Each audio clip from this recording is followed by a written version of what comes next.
오늘은 계약할 때 네. 조금 그 계약서의 그 문헌의 의미 또 그 계약됐던 상황을 조금 부연해서 설명해 놓는 그런 부분이 얼마나 중요한지 사례를 통해서 한번 설명을 드리려고 합니다. 계약서가 얼마나 잘 쓰는 글자 중요한지. 예. 뭐 어떻게 보면 계약서 잘 써야 된다라고 하는 부분은 너무 잘 알고 있잖아요. 그렇죠. 그런데 막상 이게 실제로 이제 계약에 당면해서는 잘 안 돼요. 잘 안 되더라고요. 그렇죠. 좀 빠뜨리죠. 예. 네. 그게 이제 여러 가지 이유가 있는데, 어쨌든 좀 한번 이 사례를 먼저 한번 소개시켜 드리고요. 네. 이게 이제 대법원 사례인데, 25년 4월이니까 얼마 안 됐습니다. 선고난 지가. 지금 요 사건은, 이제 간단하게 설명드리면은, 그 토지를 사고 팔면서, 매수자가, 그 매매계약 조건으로 매도인이 이제 팔고 담은 양도소득세가 나오지 않습니까? 그렇죠. 근데 그 양도소득세, 매도인에게 나올 양도소득세를 매수인이 부담한다. 그렇죠. 그런 계약 좀 많이 가끔 하죠. 있죠, 그죠? 네. 네. 그런 이제 특약을 넣어가지고 계약을 했습니다. 그런데 이제 그 아마 매수인 생각하기에는 본인이 생각했던 그 양도소득세 액수가 보다도 훨씬 많이 나오니까 감면이 없이 크게 나오니까. 그렇습니다. 이게 농지인 것 같아요. 농지라서 이제 농지를 일정 기간 보유하고 뭐 경작하고 하면은 그 감면되는 게 있잖아요. 그렇죠. 혜택이 있겠죠. 근데 이제 농업인. 그 감면 이 매도인이 이제 그게 대상이 될 걸로 생각하고 그거 빼고 나면 감면된다면 만약에 뭐 예를 들어서 뭐 3천만 원 이런 식으로 생각했는데 감면이 이제 하나도 안 되니까 요건이 아마 안 됐는가 보죠. 생각보다 많이 나왔네요, 그러면. 예. 그러니까 이제 그게 예를 들면 1억이 나와버렸다. 그러니까 이제 매수인은 이 원래 그 매도인의 양도소득세는 매수인이 부담한다라고 하는 요 문구, 요 특약의 의미는 감면되는 걸 전제로 한 그 부분만 내가 부담하는 것이고 3천만 원 정도만 내가 부담할 줄 안다. 그렇죠. 예. 나머지 실체는 못 내겠다라고 된 거예요. 그러니까 이제 매도인은 어떻게 하겠습니까? 매수인이 안 내니까 자기한테 부과된 거니까 다 낼 거 아닙니까? 그렇죠. 그리고 매수인은 달랑 3천만 원만 이제 지급했던 거고, 그런 나머지 이제 7천 가지고 이 매도인이 매수인을 상대로 약정금이라고 하는 제목은 이제 약정금해서 약속한 돈 왜 안 주냐 이런 걸로 해서 7천만 원 줘. 이런 식으로 이제 재판이 됐던 겁니다. 그래서 이제 이게 결론은 어쨌든 원심 판결을 파기하고 사건을 인천지방법원에 환송한다. 이제 파기환송 판결이 난 거죠. 네. 그 원심 이제 인천지방법원 요 판결은 매수인 주장이 맞다라고 판결한 거예요. 그러니까 피고입니다, 피고. 감면받을 거 생각하고 주기로 한 게 맞다. 예, 그렇죠. 그러니까 매도인이 7천을 달라, 3천 뺀 나머지 7천을 더 달라라고 요구하는, 청구하는 부분은 인정할 수 없다. 그래서 매수인 편을, 피고 편을 들어줬고요. 근데 이제 대법원은 그 2심 판결을 파기환송하고 매도인 주장이 맞다. 계약한 대로. 예, 그 문헌대로 그런 의미입니다. 이거 한번 보시면 뭐 원칙적인 이야기인데 보십시오. 계약 당사자 사이에 어떠한 계약 내용을 처분 문서인 서면으로 작성한 경우에는 서면에 사용된 문구에 구애받는 것은 반드시 사용된 문구에 구애받는 것은 아니지만 어디까지나 당사자 내심에 있는 의사가 어떠한지와 관계없이 서면의 기재 내용에 따라 당사자가 표시 행위에 부여하는 의미를 합리적으로 해석해야 된다. 기재 내용에 따라 해석을 해야 되는 겁니다. 이 경우 문헌의 의미가 명확하다면 특별한 사정이 없는 한 문헌대로 그대로 의사표시의 존재와 내용을 인정해야 된다. 이건 뭐 당연한 이제 기본 판례고요. 그런데 원심은 어떻게 해석을 했냐면은 이 사건 특약상 아까 말씀드렸잖아요. 매도인의 양도소득세는 매수인이 부담한다 이런 겁니다. 그런 내용은 지금 매도인이 원고가 조세특례제한법 69조 1항에 따른 감면 대상이 된다는 전제하에서 부과되는 양도소득세만을 피고들이 부담하기로 한 것이라고 봄이 타당하므로 원고 청구는 안 된다. 이렇게 이제 원심이 판단했단 말이죠. 판단하였다. 그러니까 피고 편을 들어준 거죠. 그러니까요. 자, 그러나 대법원은 원심 판단은 다음과 같은 이유로 수긍하기 어렵다. 판단했습니다. 자, 이 사건 매매계약서 하단에 기재된 특약사항은 양도소득세는 매수인이 부담하기로 한다. 이런 것이고요. 그 문헌상 객관적 의미는 이 사건 토지 매매로 인해서 피고에게 원고에게 부담되는 양도소득세 전부를 피고들이 부담한다. 라고 하는 것이 명백하지 않느냐. 여기서 더 어떻게 달리 해석될 여지가 있느냐 이런 거죠. 그렇죠. 예. 그래서 이 사건 매매계약서나 확인서에 피고들이 부담하기로 한 양도소득세가 원고가 이 사건 특례조항에 따른 감면조항에 해당된다는 전제 하에서 원고에게 부과가 되는 양도소득세라는 내용은 없다. 감면된만 있으면 되는데 감면된 양도소득세는 그죠? 그렇죠. 예. 예.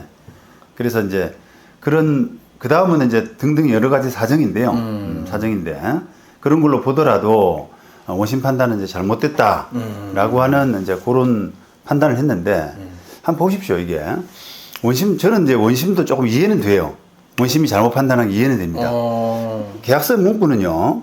계약서 문구는 매도인의 양도소득세는 매수인이 부담한다 이렇게 돼 있으니까 그냥 부과된 대로 나온 대로 다 매수인이 부담해야 되잖아요. 그렇죠. 약속대로라면. 네. 근데 이제 원심이 왜 잘못 판단했는지 왜 그랬을까요? 네, 한번 보세요.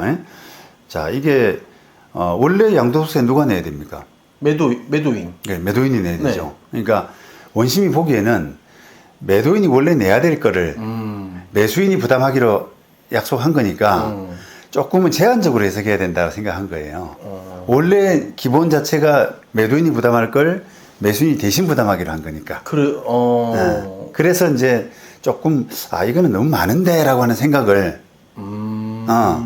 원래 네가 이만큼 낼 거를 얘가 이만큼 내줬으니까 너도 이만큼 내라는 취지에서 매수인이 대신 부담한다라고 하는 부분을 조금 제한적으로 하고 싶은 겁니다. 왜냐하면 그 원래 매도인이 내야 될 거 아니냐. 그 돈을. 그렇죠. 원래. 그러니까 생각보다 많이 나왔다면 그거는 매수인이 조금 내고 그 나머지는 매도인이 내는 것이 맞다. 이런 판단이 거예요. 그래요. 네. 그런데 이제 대법원은 그렇게 해석해서는 안 된다는 거죠. 그러니까요. 네. 그거는 이제 이 문헌대로 매도인이 부담할 거 매수인이 부담한다. 그렇게 돼 있다면 양도소득세는 매수인이 부담한다 돼 있다면 뭐 얼마가 나오든 간에 매수인이 부담하는 걸로 둘이 합의한 거 아니냐. 얼마가 나올지는 상관 안 하고 그냥 무조건 네가 내라. 그렇죠. 계약한 대로. 그렇죠. 저도 그렇게 생각했을 것 같은데 그렇죠. 왜 그랬을까? 그러니까 이게 이제 제가 원심 판단이 맞다는 게 아니라 원심 판단을 좀 두둔하자면 왜 오판을 했을까라고 하는 그런 부분에서는 그렇게 할 수가 있거든요. 그렇게 하지 않았을까 생각이 들고요. 자, 그렇다면 여기서 이제 우리가 조금 뭐랄까 힌트를 얻어야 될 부분은 이게 한 줄 우리가 예를 들면 여기 1억짜리 합의잖아요. 양도세가 만약에 1억 정도가 나온다. 또는 뭐 3천만 원이라도 마찬가지입니다. 그런 합의인데 몇 자입니까 지금? 양도소득세는 매수인이 부담하기로 한다. 9자, 7자, 16자입니다. 딱 16자로 적은 거예요. 그러니까 예를 들면 이제 내가 매도인 입장이라면 양도소득세는 매수인이 부담하기로 한다.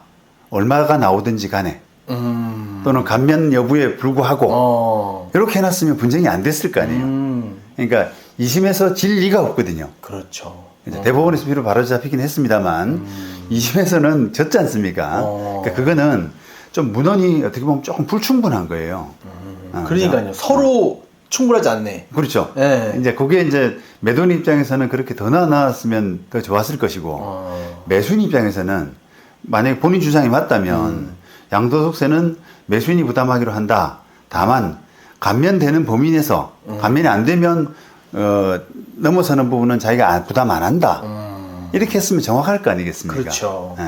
근데 지금 매수인은 그런 합의가 있었다라고 주장하면서도 근거를 못 내놓고 있는 거예요. 그래도 그런 합의를 좀 했나 봐요, 그죠? 매수인은 어쨌든 그런 합의가 있었다고 주장하는 거죠.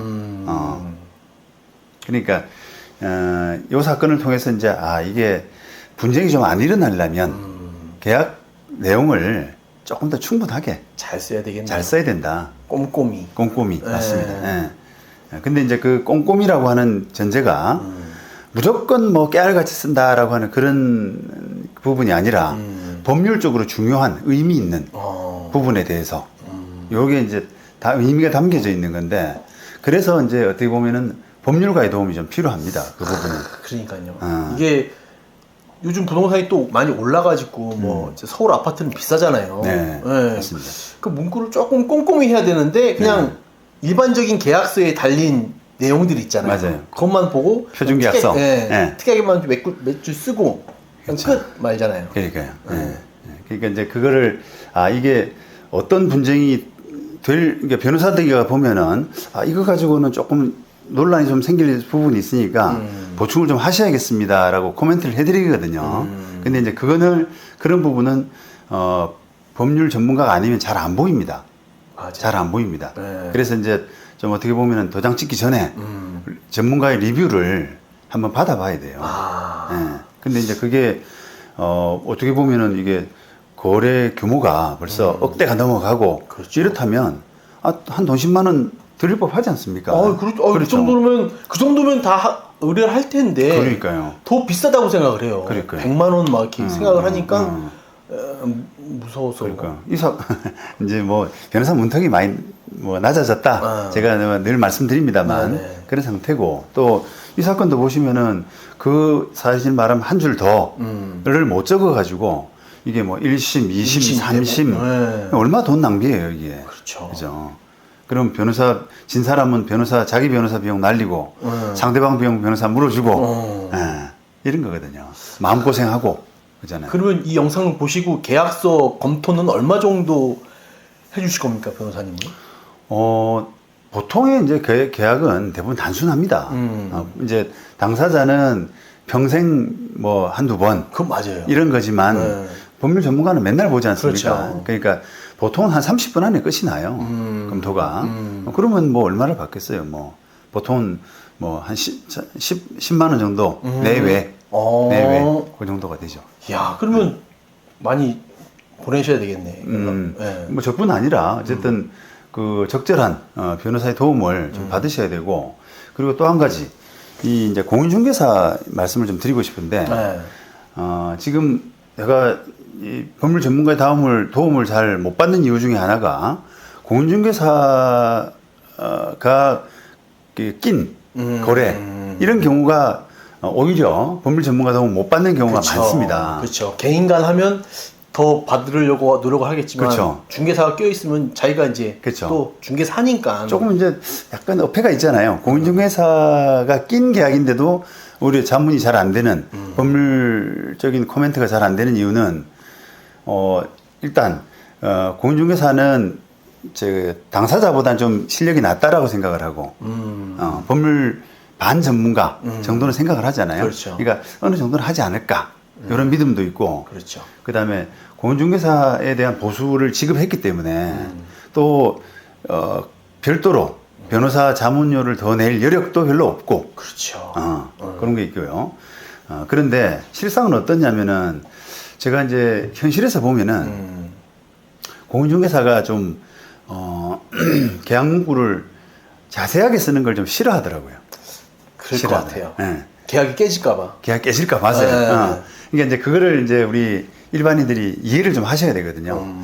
이거는 공인중개사는 거래 성사를 시키기 위해서 그렇죠. 계약 문구를 되도록이면 복잡하게 안 쓰려 그런다. 그렇죠. 이런 이제 속성이 있다는 걸 이해하고 한쪽 편 들기가 이상하잖아요. 그렇습니다. 예.